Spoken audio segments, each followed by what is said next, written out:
Hello everyone, welcome to our channel. So మనం ఈ వీడియోలో సిరీస్ ఆఫ్ క్వశ్చన్స్ అంటే రీసెంట్గా గ్రూప్ 2, గ్రూప్ 3లో వచ్చిన పాలిటీ సబ్జెక్ట్ వైజ్ అంటే చాప్టర్ వైజ్గా ఈరోజు ఫెడరల్ సిస్టమ్ నుంచి పాలిటీ గ్రూప్ 2లో అండ్ గ్రూప్ 3లో ఏ విధమైన క్వశ్చన్స్ వచ్చినాయో మనం ఈ వీడియోలో డిస్కస్ చేద్దాం. ఓకేనా? ఫస్ట్ క్వశ్చన్ మన గ్రూప్ 2లో కానీ గ్రూప్ 3లో కానీ క్లబ్ చేసిన క్రింది వాక్యాలను పరిశీలించుము. ప్రాదేశిక శాసనాల రచన చేసే అధికారం పార్లమెంటుకు ఉంది. అంటే మొత్తం భారత ప్రాదేశిక టెరిటోరియల్ మొత్తానికి శాసనం చేసే అధికారం పార్లమెంటుకు ఉంది. Correct answer. మళ్ళీ ఒక చట్టం చేస్తే భారతదేశం మొత్తానికి అమలు అవుతుంది కాబట్టి స్టేట్మెంట్ నెంబర్ కరెక్ట్. ఇది లక్ష్మీకాంత్లో ఉంది, లక్ష్మీకాంత్ బుక్లో ఉంది. ఒక రాష్ట్రం తన సరిహద్దు వెలుపల వ్యక్తుల లేదా ఆస్తిని ప్రభావితం చేసే అధికారం కలిగి ఉంది. ఈ అధికారాన్ని రాష్ట్ర శాసనసభలో ఉపయోగించు. తప్పు. ఎందుకంటే తెలంగాణ రాష్ట్రం ఆంధ్రప్రదేశ్ వర్తించేటట్టు శాసనాలు చేయలేదు. ఓన్లీ తెలంగాణ రాష్ట్రం అంటే తెలంగాణ మాత్రమే వర్తించే శాసనాలు చేస్తుంది. కాబట్టి తన వెలుపల అంటే అవుట్ సైడ్ అన్నట్టు. సో ఈ స్టేట్మెంట్ తప్పు. నెక్స్ట్ క్వశ్చన్, క్రింది వాక్యాలను పరిశీలించుము. ఉమ్మడి జాబితా లేదా రాష్ట్ర జాబితాలో చేర్చబడని ఏ విషయంపైనైనా పార్లమెంటు మరియు రాష్ట్ర శాసనసభలు చట్టం చేయవచ్చు. నో. ఉమ్మడి జాబితా, రాష్ట్ర జాబితా ఈ రెండు జాబితాల్లో మాత్రమే స్టేట్ గవర్నమెంట్ అనేది శాసనం చేయవచ్చు. చేర్చబడని అంశాలు ఉంటాయి కదా, రాష్ట్ర జాబితా, కేంద్ర జాబితా, ఉమ్మడి జాబితా, ఈ మూడు జాబితాలు కాకుండా ఈ మూడు జాబితాలు లేని జాబితానే అవశిష్ట అధికారాలు అంటారు. కంకరెంట్ లిస్ట్ అంటారు. ఈ కంకరెంట్ లిస్ట్ మీద అదే మన శాసనాలు చేసే అధికారం ఓన్లీ పార్లమెంట్ మాత్రమే ఉంది. కానీ ఇక్కడ ఏమంటాడు, పార్లమెంటుకు రాష్ట్ర ప్రభుత్వానికి రెండింటికి ఉంటాయి అంటాడు. కాబట్టి ఏ స్టేట్మెంట్ అనేది ఫాల్స్. నెక్స్ట్, రాష్ట్ర శాసనసభ ఉమ్మడి జాబితాలోని ఏ అంశం పైన చట్టం చేసే అధికారం చెప్పినారు. రాష్ట్రం అనేది ఉమ్మడి జాబితా, కంకరెంట్ లిస్ట్, మన ఉమ్మడి జాబితా ప్లస్ రాష్ట్ర జాబితా ఈ రెండు జాబితాల పైన శాసనసభ చట్టాలు చేసే అధికారం కలిగి ఉంది. మోస్ట్ ఇంపార్టెంట్ మన ఏంటిది, కొన్ని కమిటీస్ ఏర్పడతాయి కేంద్ర రాష్ట్ర పరిపాలన మీద కొన్ని కమిటీస్ ఏర్పడితే ఆర్డర్లో అడుగుతాడు. ఫస్ట్ ఏమైతే తెలుసా, రాజమండ్రి కమిటీ అయితే తమిళనాడు ప్రభుత్వం 1970లో ఇస్తుంది.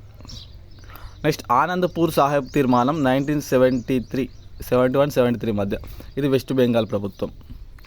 నెక్స్ట్ మనకు వెస్ట్ బెంగాల్ మెమోరాండం ఉంటుంది. ఆ తర్వాత జస్టిస్ పూచి కమిషన్ లాస్ట్కి ఉంటుంది. ఈ ఆర్డర్లో చూసుకోవాలి.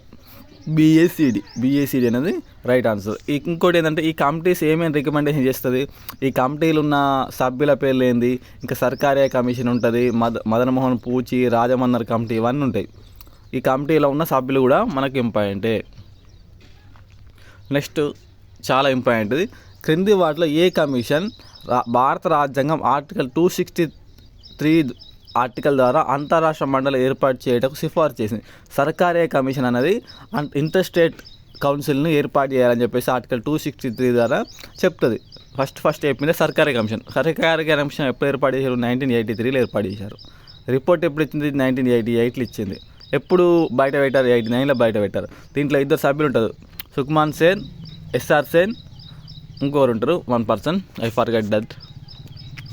ఇంకోటి ఏంటంటే, ఈ అంతరాష్ట్ర మండలిని మన సర్కారీ కమిషన్ అని చెప్తుంది ఏర్పాటు చేయాలంటే, ఏర్పాటు చేసిన ప్రైమ్ మినిస్టర్ అంటే విపి సింగ్ ఈ అంతరాష్ట్ర మండలిని ఏర్పాటు చేస్తాడు. నెక్స్ట్ సేమ్ క్వశ్చన్, గ్రూప్ 2లో ఏదో క్వశ్చన్ వచ్చింది, గ్రూప్ 3లో ఏదో క్వశ్చన్ వచ్చింది, మళ్ళీ డిస్కస్ చెప్తా, రిపీట్ అవుతున్నాయి క్వశ్చన్స్ అని. నెక్స్ట్ ఇందాక మనం డిస్కస్ చేసాం, భారత రాజ్యాంగం కేంద్ర జాబితా, రాష్ట్ర జాబితా, ఉమ్మడి జాబితా అనే 3 అంశాలను కలిగి ఉంది. Correct answer. కేంద్ర రాష్ట్రాల మధ్య శాసన ఆర్థిక పరిపాలన అధికారుల పంపిణీ గురించి భారతదేశంలో ఉన్నది. 11 and 12 పార్ట్ల కేంద్ర రాష్ట్రాల మధ్య శాసన ఆర్థిక పరిపాలన పంపిణీ అనేది ఉన్నది. కాబట్టి 2 స్టేట్మెంట్ కూడా కరెక్టే. ఇది గ్రూప్ 3 పేపర్స్. భారత రాజ్యాంగం కేంద్రానికి అవశిష్ట అధికారాలు కల్పించింది. ఈ పద్ధతిని మనం ఏ దేశం నుంచి తీసుకున్నాం అంటే కెనడా దేశం నుంచి తీసుకుంటాము. అమెరికా నుంచి ఏం తీసుకున్నాం, ఫండమెంటల్ రైట్స్, న్యాయ వ్యవస్థ, జ్యుడిషియల్ రివ్యూ.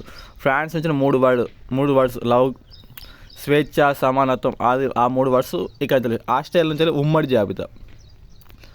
జాబితా ఆస్ట్రేలియా నుంచి తీసుకుందాం.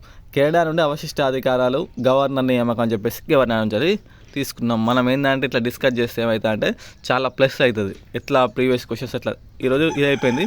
నెక్స్ట్ రేపు ఫండమెంటల్ రైట్స్, ఎల్లుండి డైరెక్టివ్ ప్రిన్సిపల్స్, ఆ తర్వాత ఈ series of videos 10 days polity వస్తాయి.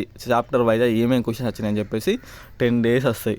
కాబట్టి must read, separate folder create చేస్తా, డైలీ చూడండి వీడియోస్.